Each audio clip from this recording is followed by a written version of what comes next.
Rihanna Niece. Welcome back to my channel. If you're new to my channel, I'm Rihanna and this is my 6-month-old baby, Gianna. And today I wanted to give you guys a quick little story time about being diagnosed with cholestasis during pregnancy. It is a rare disease, but there's not a whole lot of information out there, especially on YouTube, about it. And to be honest, if it wasn't for the internet, I would not have even known that I had cholestasis. So first of all, let's talk about what cholestasis is. It is one of those rare conditions that only happens during pregnancy. Certain pregnancy hormones affect the drainage of your bile and your liver inside your body. And it actually makes like a backup of bile that goes then into your bloodstream, which is where you get the symptoms from. So this can be really, really bad for the baby, of course, because the bile can get redirected directly to the baby and it can cause stillborn death. So that is one of the first things I saw when I Googled cholestasis. If you're thinking you might have cholestasis, you probably Googled it, you probably have seen that, you're probably pretty shook right now. You might be a little bit afraid, you might have a lot of questions, so hopefully this video will help you there. So that is basically what cholestasis is. So how did I know that I had it, especially since it was a disease that I had no idea even existed? It's very rare. I think it's 1 in 100,000 pregnant women get this disease, so it's not very common. So how did I know that I had this disease? So the very first symptom I had was the itching, and if you have read anything about cholestasis online, you'll notice that is the #1 symptom that they talk about online. But when I first got this symptom, I had no idea, had never heard of cholestasis. So it wasn't like I was like, oh, this is a symptom of this particular disease. No, at first it just started itching around my stomach, which to me was normal. I mean, I was at my 8th month at that point. My stomach was finally getting bigger and stretching. So, and I was used to getting like the itchies on my stomach. So to me, that wasn't a big deal. But it progressively got worse each night to the point where it was keeping me up throughout the night with itching on my hands and feet. And the hands and the feet itching was really the turning point for me to kind of think in my head, okay, maybe this is not so normal. So throughout my pregnancy, I was on the app Baby Center, which is a great app. You guys should totally download that if you're pregnant, or even if you have a small child. They still give me weekly tips and what, Gianna is going through as far as development and everything. I love that app. But within the app, there's also a form that you can ask questions from other moms. I will say, a warning, the forum can be very toxic. There's a lot of trolls in those forums, but at the same time, it pretty much saved Gianna's life. So in this forum, of course, you can ask all kinds of questions. There's birth clubs, so everyone in my little birth club, we were all due in the same month, or around the same month. So we were all kind of going along this journey together, but a lot of the moms, were 2nd, 3rd, or 4th or beyond moms. So they did this before. So it was a great place to just go in, ask your crazy questions that you think are too annoying for your OBGYN, and just, have some camaraderie with some other moms who are going through the same thing that you're going through. So I go into the group. I think this was like the 3rd or 4th night that the itching was really just like keeping me up through the night. It was getting progressively worse. I was starting to think maybe this is not so normal.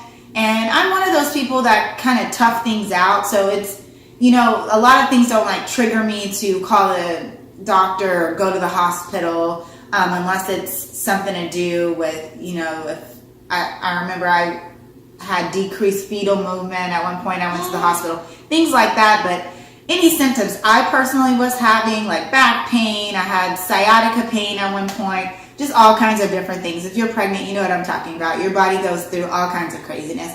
I wasn't rushing to the doctor for every little thing. So this itching thing to me at first, it wasn't a big deal. But once it was starting to keep me up through the night, and the fact that it was my hands and my feet was very, very odd.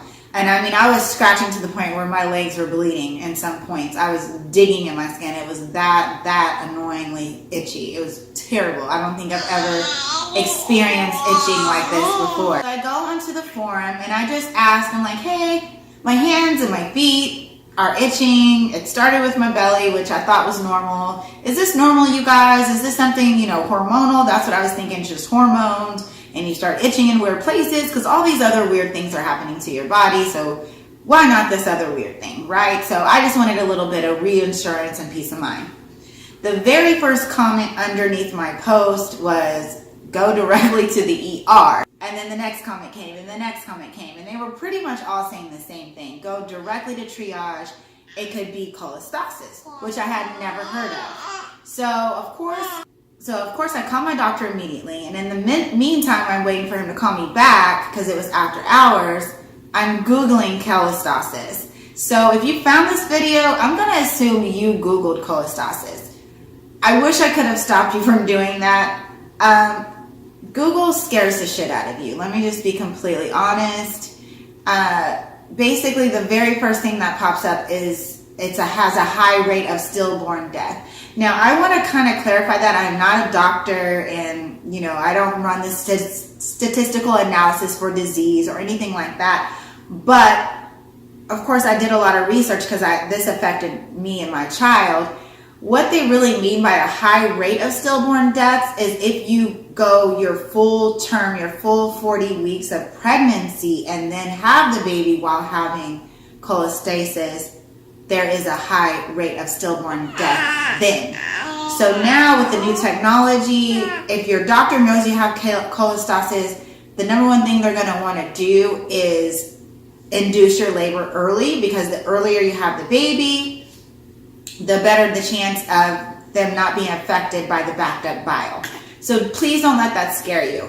If you feel like you have symptoms, call your doctor right away. Don't be afraid. Nothing's too weird, and I wish I would have followed my own advice. I'm glad I did ask in the forum, but I could have just as easily called my doctor 3 days even earlier, So if you're feeling weird, if you're having a symptom that you haven't had before, just call your doctor. That's what they're there for, and they should listen to you and let you take any tests that you need to take, come in to be looked at or anything. They should not treat you crazy. So let me continue with my story, because I did get treated a little crazy. So I did call my doctor. While I'm waiting for him to call me back, I made the mistake of Googling cholestasis. At that point, I was distraught. I was crying. I couldn't sleep. I really thought that, my baby's not moving. I just started freaking out. So my doctor called me back, and I have a great OBGYN. I love him. He is awesome. He's definitely the type that will tell you when you're overreacting, or if he thinks, you're worried about something that's totally normal. So when he called me back and he told me to go directly to the ER, I knew then it was something serious. So for him to just immediately say that, go to the ER, have them check you for cholestasis. He specifically said that. And I did not suggest that to him, suggest that I had cholestasis from the comments on Baby Center. I just told him about the itching. So this was him saying that. So at that point, the fear really kicked in. As soon as he called and told me that, I go straight to the ER. They admit me. He's not the ER on duty. He's not the doctor on duty. He's off duty. So there's a different doctor from his same office that is on duty at that time. And basically they refused to check me for cholestasis. It was very frustrating because, like I said, I'm not a hypochondriac. I don't run to the ER for everything. So being treated that way was very frustrating and kind of scary. Again, because I had Googled it and I knew how serious the condition could get. So after asking the nurse to call the on-call doctor 3 separate times, being told he's mad because we keep waking him up, I kept reiterating, my doctor literally told me to get checked for cholestasis. They literally sent me home with Benadryl and told me that's why I was itching, which if you read on the American Pregnancy Association homepage regarding cholestasis, you're not supposed to take any kind of antihistamine for this. That was really upsetting. and I noticed, and I wanted to speak to this a little bit, I noticed being a pregnant woman, not my doctor per se, I love my doctor, he was great, but a lot of people in general, nurses, or just if you go to the triage just to get checked because you're worried about something, a lot of times they do treat you like you're overreacting. And maybe a lot of the times we are, but we're literally growing a life in our bodies, and I think we know our bodies better than anyone else. So I just found that particular thing while pregnant to be very frustrating. I like to think that I'm a pretty intelligent person. I'm not overreactive in any kind of way. So for them to treat me like that, it was very disheartening. And the fact it was in the middle of the night, my doctor told me to go get checked for this, very uncomfortable. It was just not a good situation. So they actually sent me home that night, and I couldn't sleep. I just knew Gianna was like, you know, hurting, dying inside of me. Like, I was that scared. It was not a good situation for me at all. And this was a Friday night. So I didn't call my doctor back because I figured the same thing would happen. So I waited till Monday to call him, and I let him know the ER had turned me away. They refused to do the testing for cholestasis, and they sent me home with Benadryl. Needless to say, he was a little upset. But he called me in and he said, we'll just do the testing ourselves. So he called me in immediately. I went to the testing center because they don't even test for this at the doctor's office because it's so rare. So I had to go to like a blood center or testing center that was close by his office. So they're actually having to send it off to get tested for cholestasis, or actually they're testing you for your bile level in your blood. And he told me it could take, 3 to 5 days to get back. So Friday rolled around and I hadn't heard from him. So I figured, no news is good news. I probably don't have it. Maybe it was just hormones. At this point, I'm still itching. I'm taking the Benadryl. He said I could take the Benadryl to ease the itching.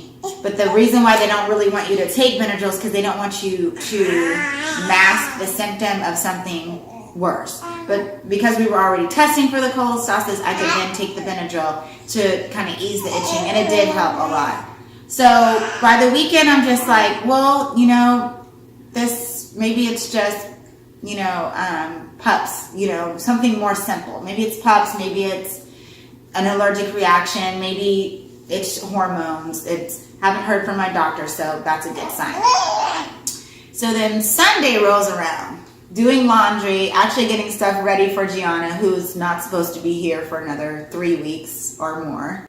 Getting all her clothes ready, folding them, washing them, and the baby shampoo, the baby detergent, and getting all that stuff ready. And then my phone rings, and I look at my phone, and it says Dr. Zane. And I knew as soon as I saw his number pop up, his actual number, it's not private, it's not his home number, it's his office number, I knew he was calling to tell me I had cholestasis. And that's exactly what he was calling to tell me. The very next day, I had Gianna. I was induced and I had her the very next day because he's an awesome doctor that listens to his patients. So basically, I wanted to share this video with you guys because I would like to just put the awareness out there. If you are having severe itching, please get it checked out. If they refuse to check your bile levels, go to a different doctor. They're saying this disease is very rare, but once I got back on Baby Center and said I had cholestasis, quite a few people that were literally the same amount of pregnant as me also had it. So maybe it's not as rare as they think. Maybe it's just that they don't take women and their symptoms seriously enough to really check for this disease. So I would definitely push them to check you.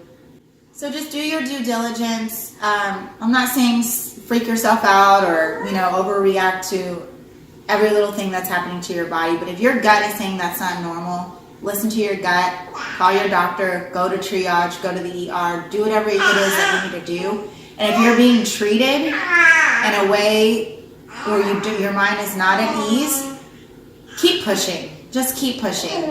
Call your doctor back. Go to a different ER if you have to. Do whatever you need to do to make sure that you're okay and your baby's okay. So I hope this video helped. If you like this video, please give us a thumbs up. Please also share this video to any mommy groups or boards so that people can be aware of this disease. And be sure to subscribe. And be sure to subscribe to our channel if you like mommy and baby videos, right? And until the next one, bye!